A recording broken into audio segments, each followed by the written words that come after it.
Table Football Monthly? Don't mind if I do. Table Football Monthly. On the ball from Keston to Subbuteo. Table Football Monthly. Pick the team 'cause we're set up and we're good to go. Yeah, we're good to go. We're good to go.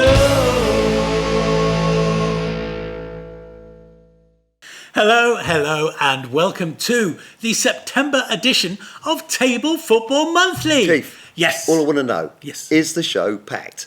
Is it packed? It is brimmed to the very rim Oodles? with oodles of stuff. There's always oodles. We'll be putting you out of your misery in just a moment by announcing the winner of last month's competition. You'll recall we asked you to name the ground where the floodlights that appear on our end credits is situated. The winner of that will be winning a Pegasus striped Astro pitch worth £57. And the giving doesn't stop there. The pitch comes courtesy of Subbuteo World. They've kindly followed that up by allowing us to offer you this very month 2 Topspin Premier League teams of your choice in this season's colours in named boxes.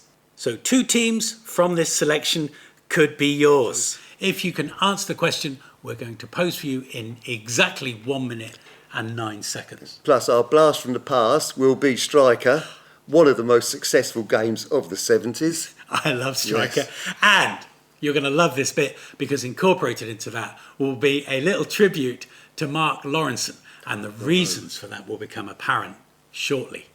Now, with the Champions League qualifiers just about to start, we've made our match from yesteryear a feature of the greatest European side of all time, which is Real Madrid. the one and only. When the European Cup started in 1955, they only went and won the first five competitions. And we're going to feature the goals from their 7-3 victory over Eintracht Frankfurt in 1960. Canario. And the second equalised. Our special guest is, the last 2 months, we've had Subbuteo Club secretaries. This month, we have Stuart Grant. Stuart Grant? What, the Stuart Grant from Youbbuteo? Only the very same. What? He'll be coming in to talk about his table football experiences and taking on our Subbuteo challenge. On the training ground of dreams, no less. Yes, he'll be our third contestant in that, so let's see how he gets on. After that, some of you may be old enough to remember the Daily Express National Five-a-Sides, and before that, the Evening Standard London Five-a-Sides. Well, we'll be telling the story about those and incorporating our product review, which will be of Subbuteo's fabulous five-a-side game, Football Express. Surely the only genuine tabletop reproduction of the game ever. Packed to the brim. So, as promised, with the results of our competition and the question for the new one, let's join Dylan. Danielle. Straight in with the competition result. Last month we asked you which English football ground has these floodlights. We had entries ranging from Brentford, Southend, Portsmouth and Fulham among others. But the correct answer is Blundell Park, Grimsby. Believe it or not, no one had the correct answer. But we're desperate to give away our striped pitch, so we've put everybody's name who entered into a toaster. Are you serious? Don't move, I'll be right back. We need more women on this show. The following draw was made under tight security and professional scrutineers. You put the names in a bonio box? Yeah, don't need it, I ain't got a dog. Have a rummage, pull the name out. Smith, ice peel. Yeah. The winner is Zach Walker. Zach Walker. Oh, well done to that. Zach will be in touch. Well done to our winner, Zach Walker. The pitch is on the way to you, all the way to Colorado. We are so international. Keith, I could deliver it personally. No. Better get on with next month's competition then. This month's competition, as Keith mentioned, offers one of you the chance to win 2 Topspin Premier League teams in this season's colours in a named box.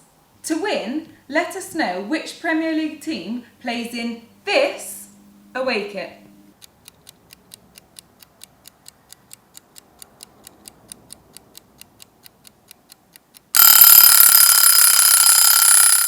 We will announce the winner in next month's show. Good luck. If you've never used a Topspin team, then here's a clip I put together earlier in the week showing you a comparison between Topspin players and Subbuteo heavyweights. We'll start with the Subbuteo heavyweight and a little bit of background. This little chap here in the red strip was the first plastic figure created by Subbuteo in 1961 and was something of a revelation. The base of that figure didn't change much for decades. However, the design of the player did. He was superseded in the mid-60s by this chap, now known as the heavyweight. It's my personal view, but when Charles Staddon designed the heavyweight player in 1966, he created the iconic figure that would come to represent the Subbuteo brand more than any other. And all for £12 and 10 shillings. What a steal!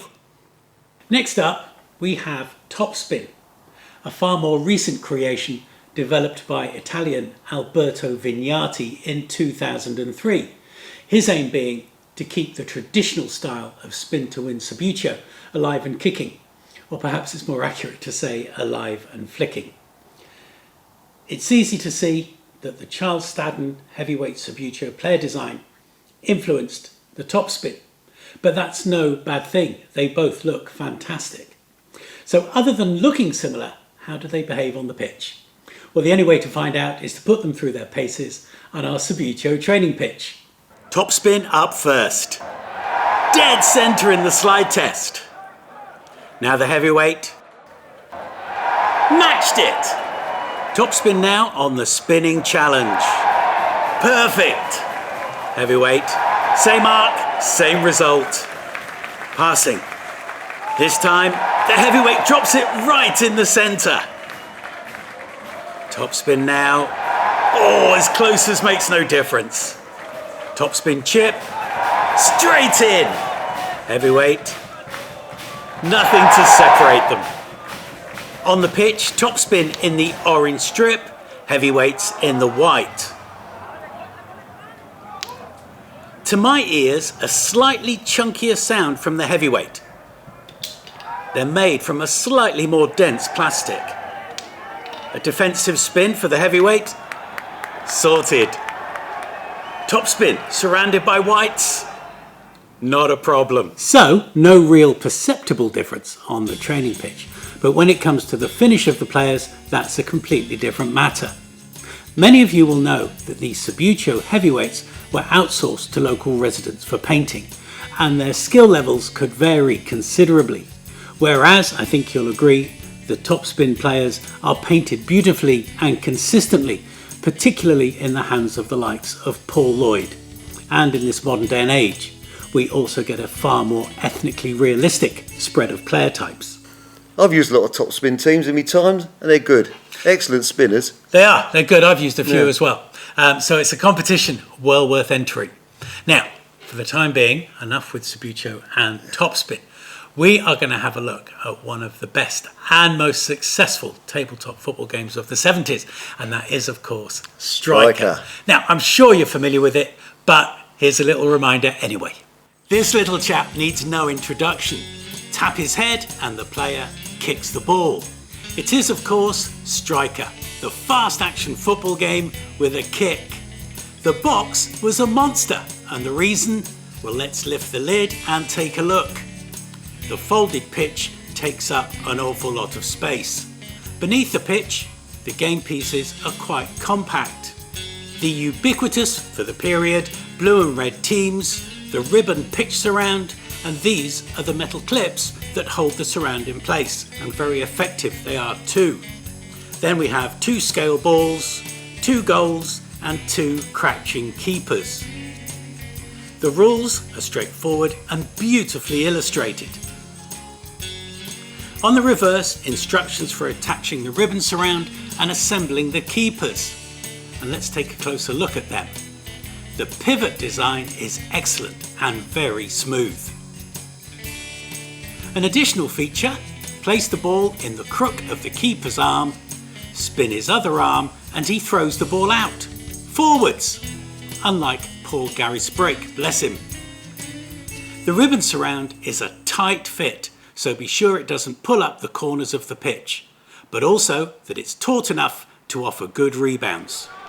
The pitch, as you can see, is marked out with zones. Let's assume the red team are playing left to right. The two attacking players take the forward 2 zones. The 2 defenders, the zones immediately behind the halfway line. Do the same with the blues and you're ready to go. Possession is maintained by passing the ball into a zone occupied by a teammate. You don't have to hit the player, just get the ball into the zone. It's rather satisfying. Should the ball travel into an opponent's zone, possession is lost. The goal area belongs to the keeper alone. If the ball comes to rest in the area, a defender can be pulled back to clear, so long as you remember to replace him afterwards. Shortly after the game's release, an accessory appeared that blew our minds. The diving keeper. Too cool. Wanted him to leave it. Gibbon saves Newcastle once again. The diving keeper also came as standard in Super Striker and World Cup Striker.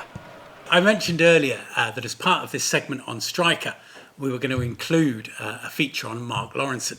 Now, the reason is, a couple of months ago, I was having a browse through one of the auction sites and I came upon this team.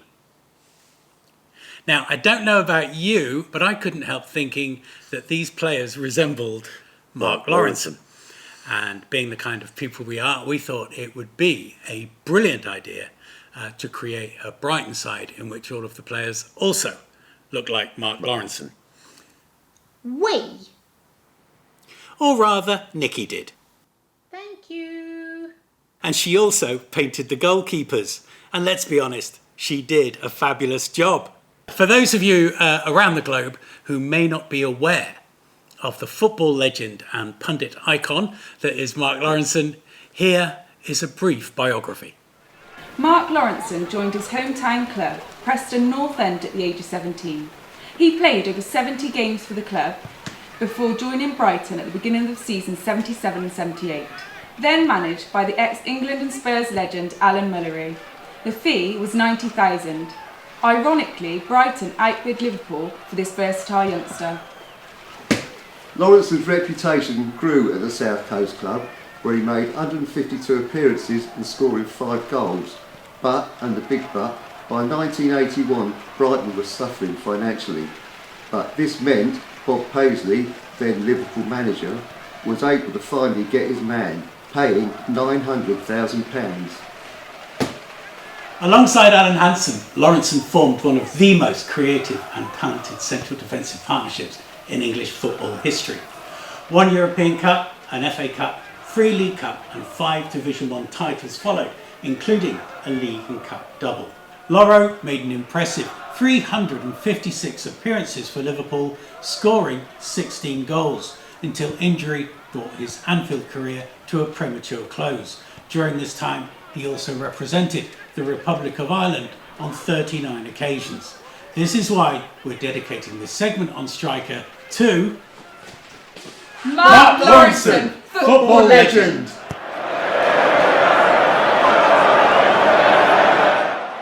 How do I play this again? I'll tell you after, trust me. So I can shoot from anywhere?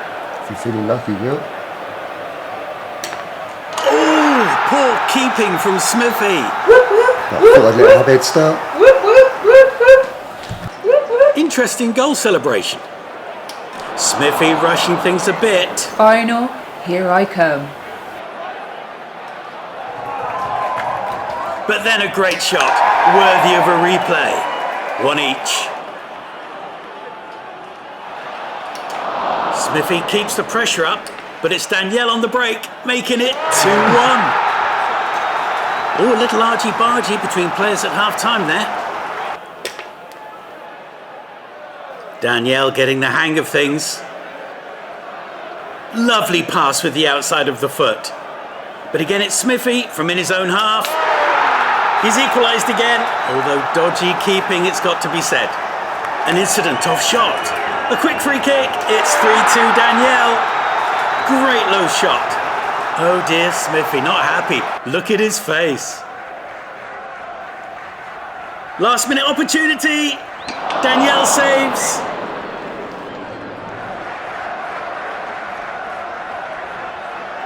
Lawrenson Football Club 2, Lawrenson Hove Albion 3. We'll be taking a look at the further developments of Striker in next month's Table Football Monthly, including the range of teams, accessories and their own Astro Pitch. You are not going to believe this. Smithy has only gone and done a runner. He's zapped off to Greece for 2 weeks, probably because Danielle beat him at Striker. So I'm left to finish the rest of the programme on my Todd. No. Fear not, Keith. I'm here. Danielle is here. I can almost see all of you watching this thinking, what a relief. Some quality has returned to the programme. Right, well, we were talking about our match from yesteryear. Cool. Which was the 1960 European Cup final between Eintracht Frankfurt and Real Madrid, played at Hampden Park. And the scores on the doors. You got to admit, this is style. Now, I'll completely look. Oh, yes, where I was. Yes.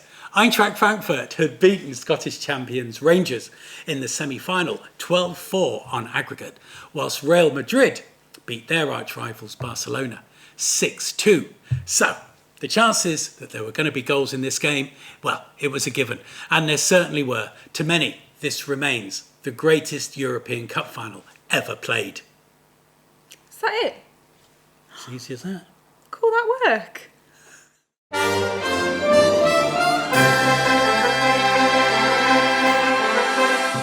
Lindner, Stein, is not offside. Gets it in a press.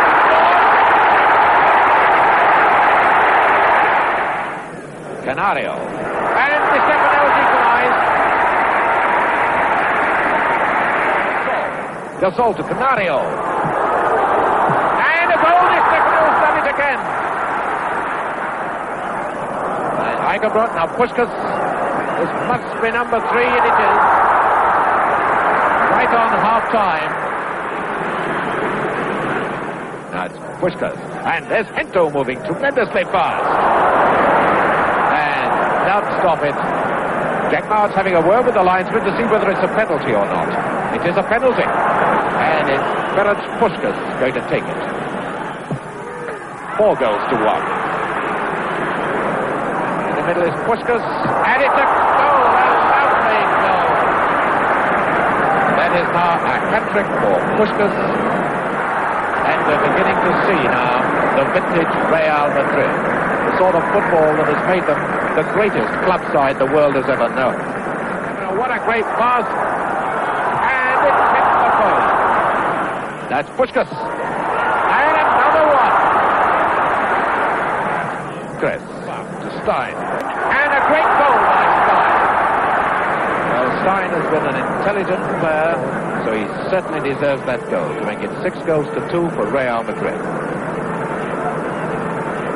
Now Di Stefano. And it's 7-2. Oh, my goodness.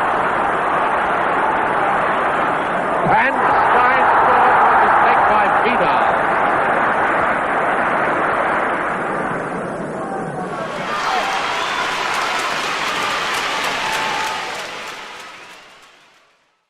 This month's guest is Stuart Grant, who creates Youbbuteo videos on YouTube. I don't know if you've seen them. I think you might want to watch a few after today. Stuart. Hello. Thanks for coming down. Really Thank good you for of you. having me. Especially as I know how far you've driven. Long way. Long way. Worth it. More than worth it. We spent 2 months talking about clubs. Yeah. For once, we're not going to do that now. This is just going to be self-indulgent table football nonsense. Yeah, like it. You're a good bit younger than me. So, when do you start and why? So, I got my first set when I was about 7 It was Italian 90. I just got into football, and I got the Italian 90 box set, grandstand. I remember it well. I've got a photo of me playing it under the Christmas tree. It was amazing. And then I was an only child, so I used to sort of play it on my own. Didn't probably play it as much as I wanted to. I used to shoot really random videos on it. I remember watching the Blue Peter one day. They was doing like stop motion with a camcorder. So I think my mum does camcorder. I used to do stuff like that with it and bits and bobs like that. But then I grew up, discovered girls, discovered other things. Football Manager, Championship Manager came along. So it went away. I know exactly what shop I sold it to. The shop's not there anymore. I still drive by it and I look at it and I think, why the hell did I do that? Now that's an interesting one, because what I found with a lot of people is the first thing they've done when they've come back to the game is try and replicate it. And that's exactly what I've done. So it all started, I wanted the stadium in the loft. I remember sitting with my mate, we had a bit of a lad's flat, remember having badly, that sort of thing. And he went, don't know where it come from for him to say, well, I'm going to have a train set in the loft when I'm older. I was like, no, Subbuteo set, Subbuteo Stadium, do it. I thought, I'm going to do it. And then moved out with my missus. We had this massive loft. We lived above a church. I thought I could put a pitch up there, and like the stadium we've got over there, you lot can't see it, but the stadium now, I built it in the loft, and then it just sort of snowballed into this whole collection thing. That's all I wanted was the Italian 90 pitch, the goals, balls, players. I had it set up with West Germany v Italy. There was some good kits then, because that was the old lightweight. Proper kits, yeah. There's some good painting on the whole argument people always have. People always say, oh, heavyweight's better than lightweight, and I'm one of the few people that says no. Lightweights are better. Yeah, heavyweights are better to play with, but lightweights, the kits, man. Them early 90s kits were awesome. The Arsenal Bruised Banana, the Germany 91. I can remember buying Norwich City for no reason, and they had the sponsor on, ASUS. Yeah. And just thinking that look. Was it the yellow one with the green sort of triangles on it? Yeah. It was a glorious looking kit. Now, one of the things that Stuart and I found we had in common when he arrived today was that we both do this. We both sit here. We both talk to a camera. We haven't got any real friends. So you have got Youbbuteo. Yep. Now, I'm not going to steal your thunder. Tell us what that is about. So basically, I'll give you a bit of background. I spend a lot of time watching YouTube because there's nothing on the telly, ever. So YouTube, the fact you can watch it on the telly now, brilliant, put YouTube on. And I'm basically, in general, I'm trying to relive the 90s, I think. So I watch a lot of old retro gaming stuff on YouTube. I've watched a little bit of technology. And I sort of see these people doing unboxings and toting about what they love and talking about maybe wrestling figures or something. I thought, hang on, I could do that with Subbuteo. Sort of had a look on YouTube. There's nothing really on there. It's just sort of people playing and the odd tutorial. Don't get me wrong, some really good videos, but I thought there's no one sort of doing what people are doing with retro gaming and stuff like that. And there's this big community. I thought, you know what? I'm going to do it. And I talked about it for ages and ages and ages. I thought, you know what? I have no idea what I'm doing. In I go. And if I'm honest, I still have no idea what I'm doing. I come down here and you've got cameras set up, you've got lights. I stand there talking to my iPhone. Right, well, in a moment, Stuart has kindly agreed to have a go at our Subbuteo challenge. Although the list of caveats he's given me is so long, I can't actually fit it on the screen. But what we're going to do with kindness, friendliness and warmth is we're going to help him through this crucial moment in his life. It's a big moment. So the highest score we've had is 22. Okay. I think is beatable. I might get 2. No. I think you need to feel it. I think it's going to happen. After saying I'm only going to get 2, if I do well on this now, I'm going to look like a hustler. Which is He's sandbagging. He's sandbagging his way through. Any good, is it? So I hope I don't do well now, because that would be just as embarrassing. What we're going to do, we're going to go over to the what Smithy call it? The training pitch of dreams. We're going to go over for the Subbuteo challenge in just a moment. But before that, Stuart, I've got to say thanks very much. It's Thank been you good very much to see for you. having me. Really enjoyed it. Thank you so much for having me. And do take a look at Youbbuteo. Just type that into YouTube and have a look. Because the most recent episode I watched, Stuart had just built himself a table. Well, so, what do you think? Let me know down in the comments below. Let me know on Twitter. Let me know on Instagram. I'm very, very happy with it. And you said at the very end, let me know what you think. Do you think you could do better? So come on then, what do you think? I thought it was unbelievable. I've done all right. I thought it was unbelievable. I'm awful at DIY. There was a little bit atrocious. Of envy. No, so it's a good job. Keep your fingers crossed as Stuart now takes on our Subbuteo challenge. Wish me luck. What do you do? Follow through your finger. Here we go. We're away, and that's a definite 3. Shot 2. Oh, that's a bit short. Yes, stand him up, stand him up. That's a 1. Round 1, 4 points. A sound start. Spin. Round 2. Oh, what's he got to do? What? Just for the other. Didn't really catch that. Last shot, here we go. Hey! Pulled it in. Round 2, 8. Fantastic. 12 scored in total. The putt now, always harder than it looks. You're in. Oh! It's not happening. It's only number 1. Come on, we can feel it. It's going in. Feel it, think it in. It's gone for power. Wallop. Last one. We can make this happen. Yay! Round 3, 5 scored, 17 in total, only 2 behind John Lauder. Last round, the chip. I don't know if that hit the bar or the win, in which case you only get 3. Oh, I'll take 3. The replay shows a clean chip, 5 scored. He's level with our leader, Bernard O'Connor. Second shot.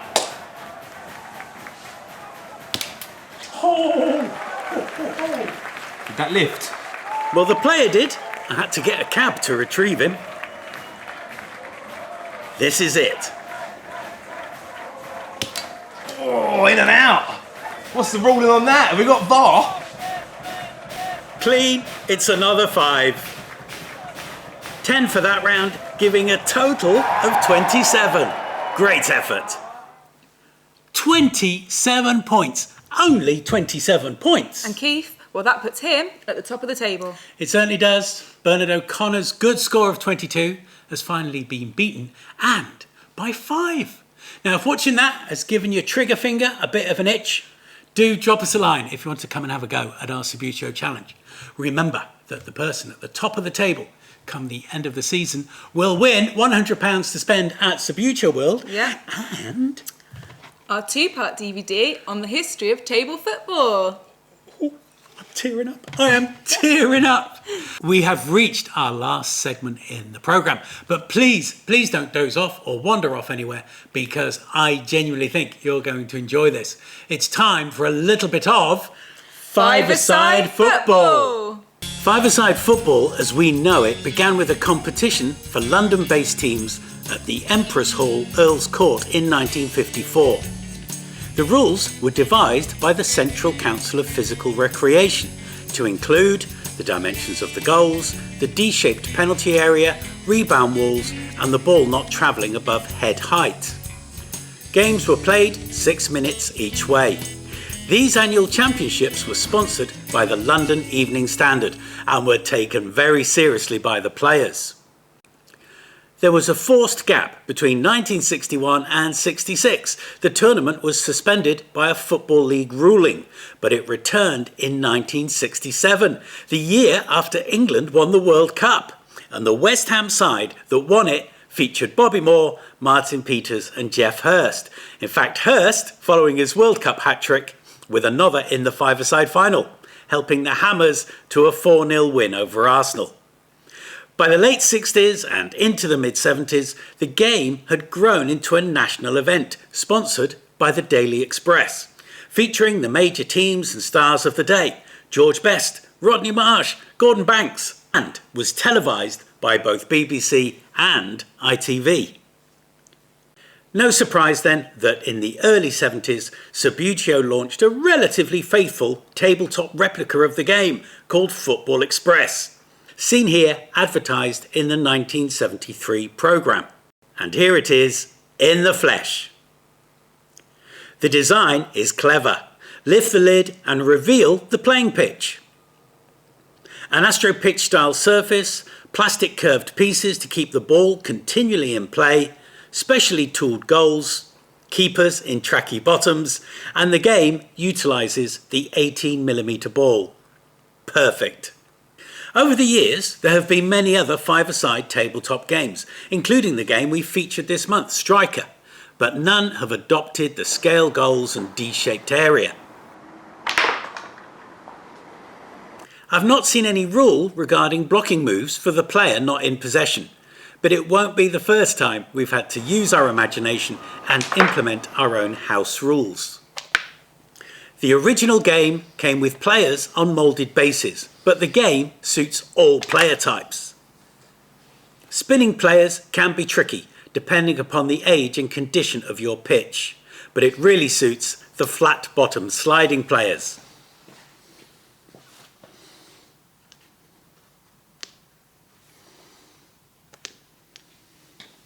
Typical of Subbuteo, there were accessories aplenty in specially packaged boxes, spare teams, keepers, spare goals.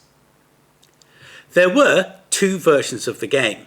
This, the large set, and a smaller version, probably designed to take up less space on retailers' shelves. In the smaller version, the pitch is folded. And, as you'd expect, a folded pitch is more difficult to get to lie flat. And attaching it to a board is a sensible option. I've kept this one mint, but this one is nicely encased in a wooden box with a protective lid. This is the one we use most often. As you can see, it's built into a full diorama, and I've attached foam pads to the walls to make rebounds a bit more realistic and to make the walls softer for the players to bounce off. The pitch has aged well and it plays beautifully.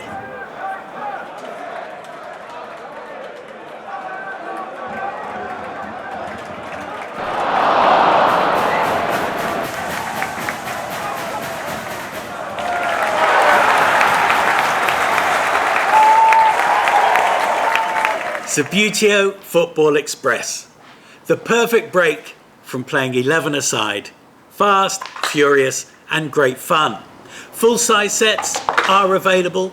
They start at around £70, but for a mint version you could be looking to pay up to £200.